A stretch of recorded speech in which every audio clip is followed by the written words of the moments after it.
बहुत साल पहले एक छोटे से गांव में भोला नाम का एक मासूम लड़का रहता था। उसके परिवार में उसकी माँ, पिता और एक बहन थी। उनका परिवार बेहद गरीब था, लेकिन फिर भी उनके छोटे से घर में प्यार और अपनापन था। जब भोला सिर्फ 22 साल का था, तभी उसकी माँ इस दुनिया को छोड़कर चली गई। इतनी छोटी उम्र में माँ का प्यार खो देना उसकी ज़िंदगी का पहला और सबसे बड़ा दुख था। उसकी बहन भी इस दर्द से गुजर रही थी। मजबूरी में उसके पिता भोला को उसके मामा के घर छोड़ आए, इस उम्मीद में कि शायद वहाँ उसका भविष्य बेहतर हो सके। मामा के घर में उसकी नानी उसे बहुत प्यार करती थी।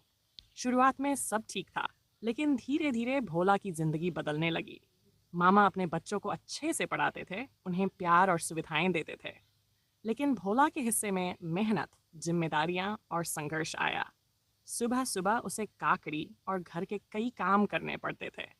फिर स्कूल भेजा जाता और लौटने के बाद फिर काम कराया जाता। भोला पढ़ाई में बहुत तेज था। वह अच्छे नंबर लाता था और उसके दिल में सिंगर बनने का सपना था। उसे गाना बहुत पसंद था, लेकिन गरीबी और हालात उसके सपनों से ज़्यादा मजबूत साबित हुए। धीरे धीरे उसकी पढ़ाई छुड़वा दी गई। वह सिर्फ तीसरी कक्षा तक ही पढ़ पाया। नानी के जाने के बाद उसकी ज़िंदगी और कठिन हो गई। मामी अक्सर उससे झगड़ा करती, उसे परेशान करती और कई बार उसे भरपेट खाना भी नहीं देती थी। भोला चुपचाप सब सहता रहा। जब वह लगभग 18 साल का हुआ, तब एक रात झगड़े के बाद उसे घर से निकाल दिया गया। उसके पिता उसे अपने साथ वापस ले गए। अब भोला का संघर्ष और बढ़ गया। अपने पिता के साथ वह ट्रेनों में नारियल पानी बेचने लगा। नारियल पानी, ठंडा नारियल पानी। चलती ट्रेनों के डिब्बों में घूमते हुए वह अपने परिवार के लिए मेहनत करता रहा। उसके दिल में कभी सिंगर बनने का सपना ज़रूर था, लेकिन जिम्मेदारियों और संघर्षों ने उसे अपने सपनों से दूर कर दिया।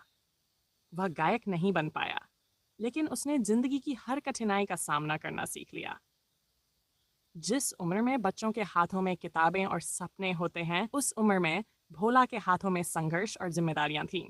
उसकी जिंदगी ने उसे बचपन से ही सिखा दिया कि कुछ सपने पूरे नहीं होते, लेकिन इंसान की हिम्मत उसे जीना सिखा देती है।